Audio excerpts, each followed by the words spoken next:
Neil, thanks for joining me out here in the woods. Yeah, man. It's kind of nice to have an appointment out here and just also catch up and see how life is. So, Yeah. thanks for coming out here. Yeah. So, I just want to present my ministry to you, my ministry of where I've been at Radford and where I'm going to Pittsburgh. And I want to use this. It's just my calling album. It helps me stay on track, and so you can also see visually what Crew is all about. So we're just going to jump into it. So when you think of your campus, because you're a junior, right? Yeah. When you think of your campus, what do you spiritually think of? Like, what's the climate like on your campus? So with Radford, it's a pretty dark campus. I would say the spiritual climate has improved greatly over the past year. We've seen a lot of revival, and just like a lot of students coming to know the Lord, as well as just seeing truth, and that's been incredibly encouraging and wonderful to see. But it's still not like, I don't know. Yeah. It's still not even. Yeah. But, yeah, of course. So would you say that I guess now your third year at Radford, how have you seen it progress? Like the darker becoming light, or is it still just as dark? How would you explain that? I would definitely say the darker is becoming more light. Like we have the community that we have, like with Crew, is definitely helping with that, and just like being able to send people into different areas of Radford. And like now we have Crew houses like in the darkest places as beacons, and just like I don't know, just seeing God just wreck shop and change so many lives over the past 3 years. Like thinking about it is pretty crazy. Yeah. Yeah, I'm sure. Yeah, I mean, as you know, like there's tremendous competition for the hearts and minds of students. So like you probably see it every day of like academics, parties, obviously, sexual stuff. Like you probably see it every day, right? Well, like especially when you interact with freshmen. Yeah. Yeah, they're just like, it's drug city. Oh, I'm so sure. It's like right now as you're gathering freshmen as a junior, like it's definitely breaks your heart. Yeah, I'm sure.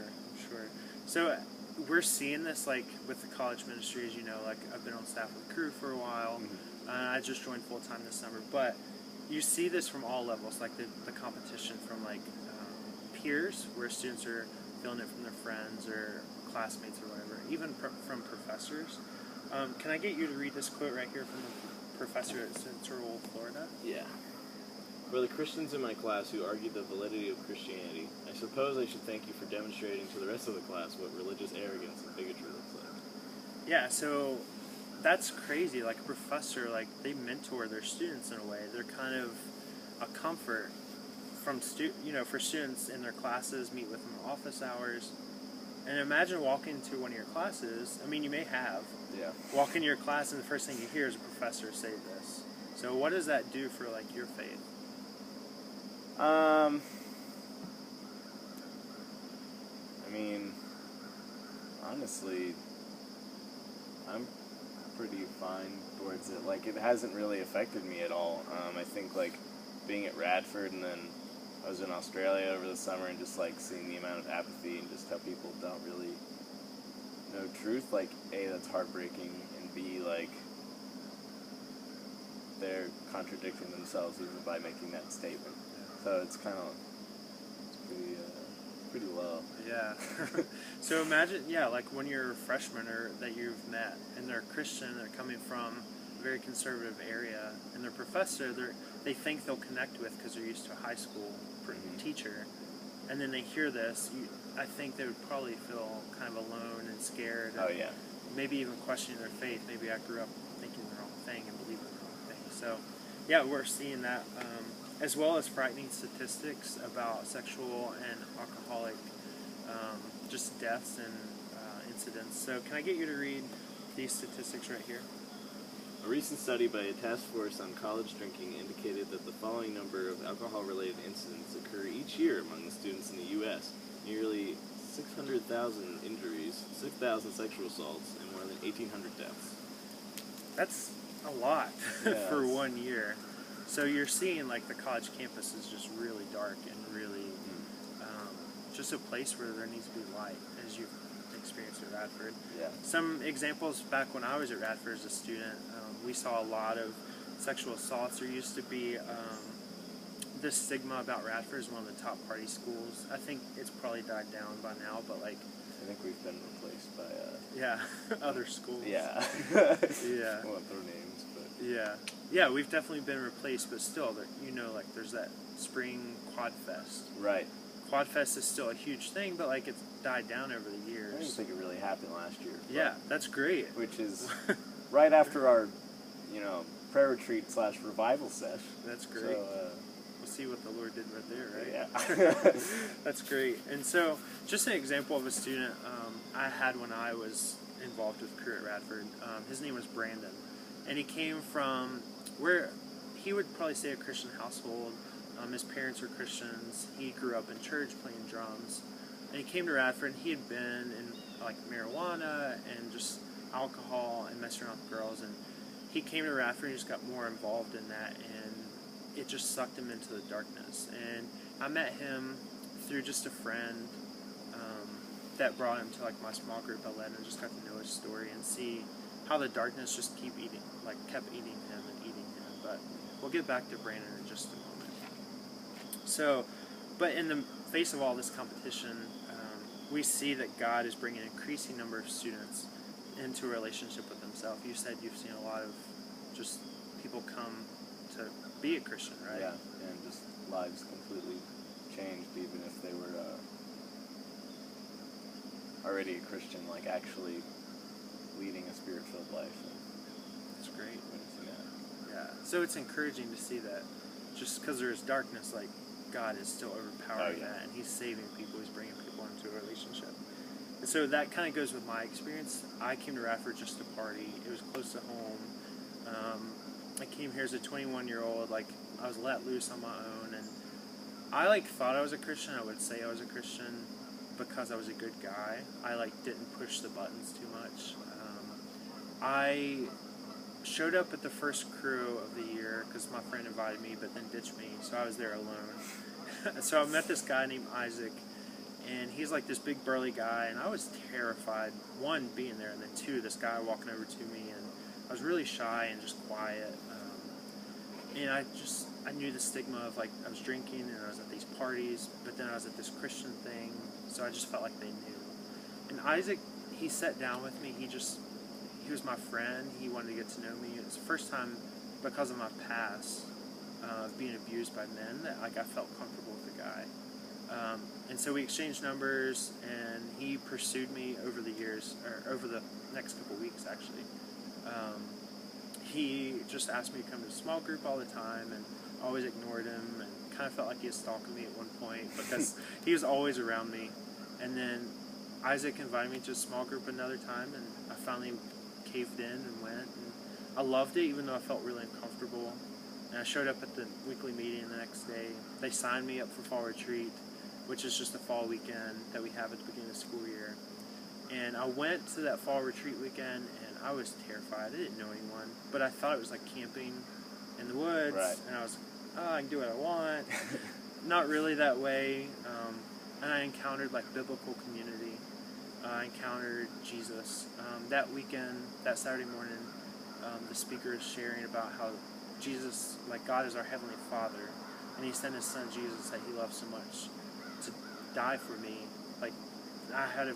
I could have a relationship with him, and that God would never abandon us or abuse us like maybe some of us have experienced with our fathers, and I had, and that just struck a chord, and I knew at that point that God was real.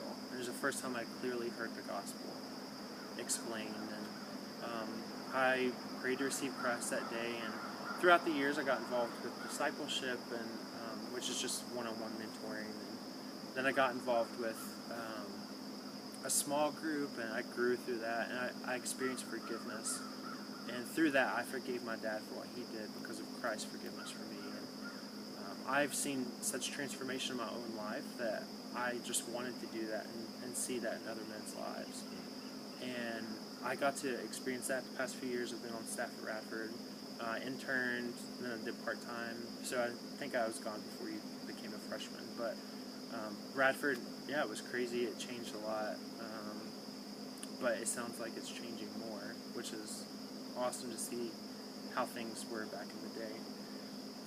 But that caused me to join full-time staff this summer, and I'm actually going to the Pittsburgh metro area, but I'll tell you more about that in just a minute. So we as staff and crew, we're trusting God to reach 150 million college students around the world, so that every student knows someone on their campus that truly follows Jesus. Now that's a lot of people to reach, but God can do it, right? Yeah. Awesome. So we do this through a threefold strategy to reach college students, which is win, and then build, and then send. We want to win students to God through sharing the gospel with them. We want to build them up in their faith, and then send them out into the world, whether that's through the secular workforce, through its mission, organization, through crew, or through whatever they feel led to do. Yeah. And then, so the first part of that is win, introducing to Jesus. We just talk with students about Christ through digital strategies, through outreaches on campus. I was a part of focus groups for a couple of years, which we met with RAs of the building, and we just shared what we want to do, and we'd help them set up a program. Then we'd meet students through that way, and I actually got to meet a lot of students that came to check out crew, or they would want to meet and just discuss spiritual things. So that was really receptive.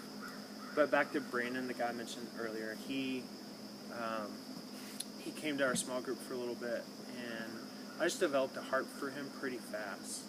And I got to see God really pursue him through that. And every time we hung out, I just went after the gospel with him and pretty much confronted his belief of what a Christian actually is. Yeah. And he realized he's not a Christian. And so I got to watch him start to grasp the gospel. And through his partying and drug experiences, one night he just had it, and he had a really bad acid trip. And he pretty much placed his faith that night during the trip into God. And then the next day he called me, and he was like, "Hey, can we talk?" And we met, and we discussed what the gospel is and who Jesus actually is. He came to redeem his life and to save it. And Brandon, the next morning we prayed. He said, "I want to do this." But because of the charges he'd gotten throughout the year from alcohol and drugs, he got kicked out.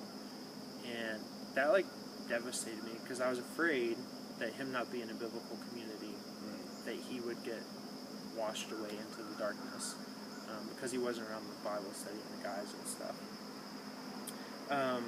But the second part, like I mentioned, was the community, which is the build part. We create life-changing community because our ministry is about changing lives, that transformation, like I experienced. We do this through conferences and retreats. You've probably been on fall retreat. You said you went to Australia. Was it with crew this summer? That's cool. So you've experienced summer projects and seeing what God does. Summer missions. Summer missions. Thank you. That's a new thing that I don't quite know about yet. Surprise. And so Brandon, even though he went away, he came back that fall and was involved in the community. He started being discipled. He became our worship band drummer. He went on all kinds of conferences. He even went to Africa with me, and that was really cool. And then one summer he went to New Hampshire on a summer missions trip, and he became the director, and he got to tell others about that transformation that he had experienced, that only God can bring. And so seeing students' lives like that changed, and even probably yours, of being rooted more into the gospel and that spirit-filled life that we talk about in crew, that you probably know so well. And so we see students like this go into the world. And the third part of our strategy is send, living life on a mission. So through short-term and long-term missions, church leadership, ministry in the workplace, or full-time Christian work. This past summer, I guess that you guys had 11 students go on summer mission trips around the world. Oh, from Radford? Yeah, from Radford. Yeah. And that's crazy. So from years ago, we had 2 to maybe 5 students go. And so we're seeing that God's sending students from all around the world, So send is huge in our strategy. And that we want students just to go wherever into the world, whether that's, like I said, full-time missions, church leadership, or in a company somewhere. Can you read this verse right here? Yeah. Verse or Yeah, the verse. Okay. As the Father has sent me, I am sending you. From John 20:21. Yeah, so we're hearing Jesus just say, "Go," just like the Great Commission says. Follow Him into the world and serve Him, whatever that looks like.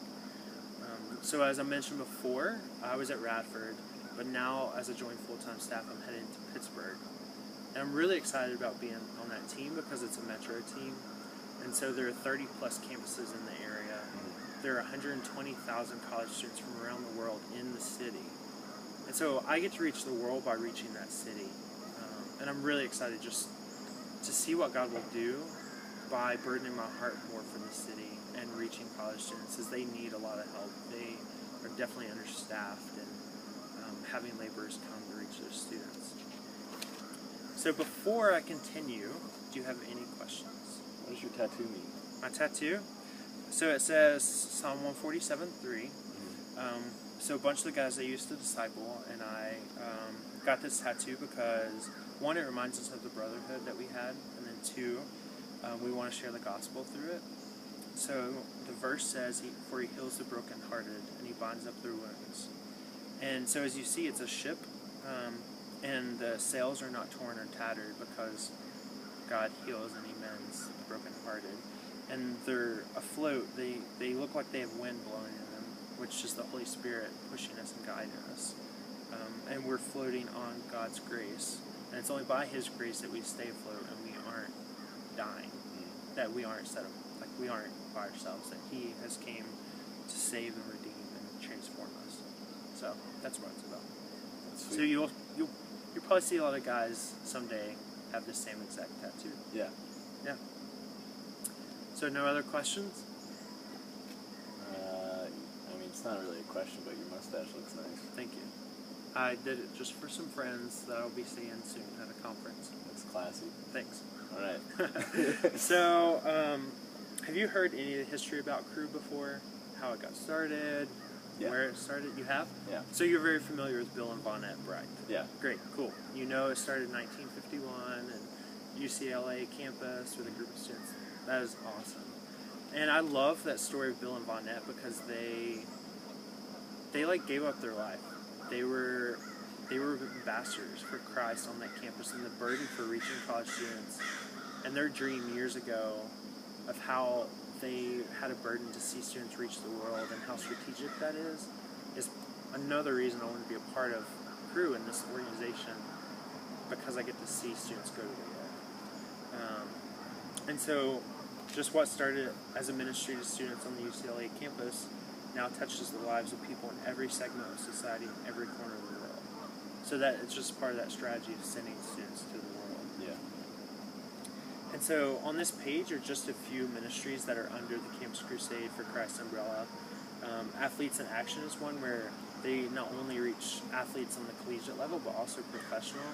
So you'll see like the Steelers, for example, because it's Pittsburgh, the chaplain is on staff with Crew, which is the Athletes in Action part. Which is, sweet. Yeah, interesting, right? GAIN, which is humanitarian, they travel around the world and they help revitalize the towns or the villages of the natural people of that land. The Jesus Film Project, it's a great ministry. Have you heard a lot about it? Yeah.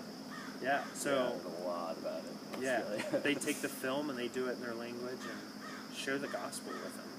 So I think that's just great. And so if you want to look up more of these, I can send you a link to where you can look them up. And the reason we have so many ministries is because it just falls into our mission to help build spiritual movements everywhere so that everyone knows someone who truly follows Jesus. And I just, that vision of everyone knowing someone who truly follows Jesus and not just claiming the name tag is just humbling to be a part of. Yeah. And so Crew is just the name of Campus Crusade for Christ in the United States. In Australia, what was it called? Student Life. Student Life. Which is part of Campus Crusade for Christ Australia. Okay. Which I personally think should be called Crew AU. Crew AU. But okay. yeah. Maybe you should pitch that to somebody. I did. Okay. There's like name issues and legal things going Okay. on. They're working that out. Oh, Soon. who knows? We'll see. Yeah, we will see. If it changes, then I'll know you had an impact in that. Well, hopefully I'll be on staff Yeah. very soon. So Okay, so this is just good for you to see for the future. yeah. Now, before I share with you how we're funded, do you have any questions? Any more questions? Nope. Cool. That's fine. So we invite others to partner with us to reach people for Christ. Crew has no central funds for paying salaries and ministry expenses. So like many other mission organizations, Crew depends upon the consistent financial support of concerned individuals or churches. These contributions are used to fund the ministries of our staff members like me and you someday, so you will understand this. Yeah. So I must find a team of partners who will give $100 monthly or some other amount that they feel led to give to support my ministry. So as soon as my team is complete, I can report to Pittsburgh, which is my ministry assignment. Right. So there's a twofold commitment with a partnership.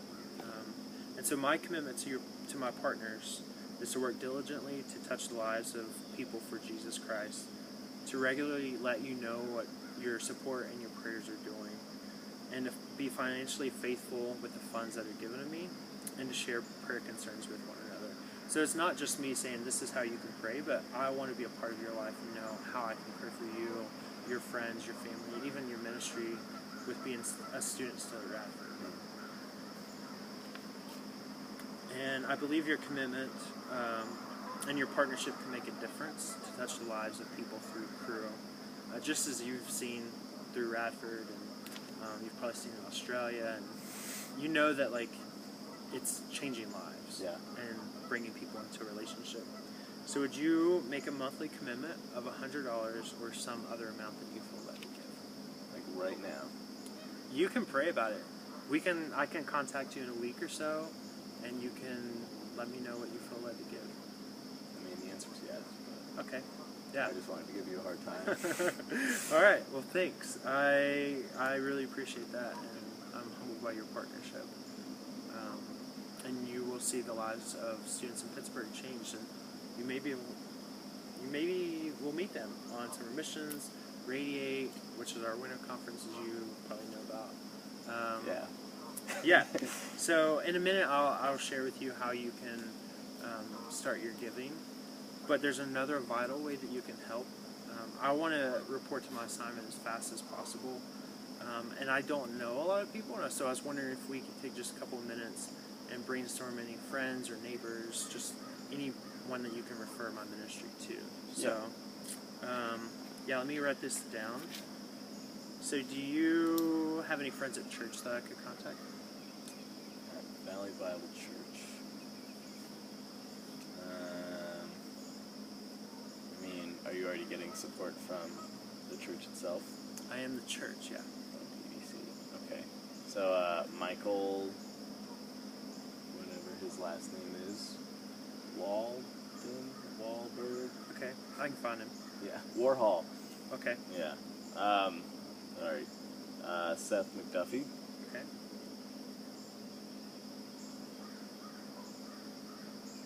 Jonathan Fury. Great. All right. Luke Stanfield.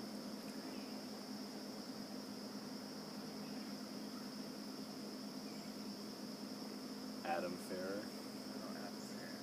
I've heard of that guy. Yeah, he has pretty good hair. Yeah. Yeah. Cool. And I also have any neighbors or family, maybe some coworkers, if you have a job. Well, I work freelance design, so Okay. it's kind of like, You and yourself. yeah. Okay. And then, like, my money fluctuates, so Okay. 100 a month is variable at the moment. Yeah. It's more like 100, maybe 75 this month. Okay. We'll see. Yeah. Totally fine. Just pray for that. Yeah. Family, not so much. Neighbors, not so much. Okay. Yeah. I mean, this is a great list. It will definitely help me get started. Yeah. I really, really appreciate that. Sorry, I couldn't provide more, man. No, it's fine. 5. It's great. So on this, just to let you know, as I mentioned before, how you can start your giving. Most people give by electronic transfer from their bank account or credit card. So is there a way that you feel better about giving? Electronically. Okay, great. So if you just fill out this commitment card, it just, if you want to do the first one by check, and then we'll get it set up from there. I'll send this in with my information, if you will fill in this information right there. All right.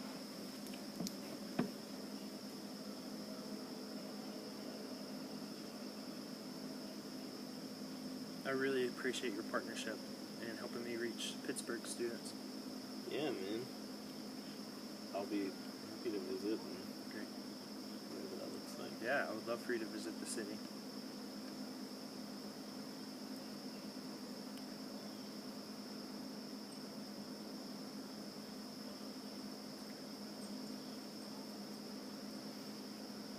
Great, thank you so much. And Neil, thanks for meeting with me. And I'm excited to see what God does through your ministry at Radford and continues blowing up that campus that I have a huge burden for. And yeah, we'll see what God does in Pittsburgh.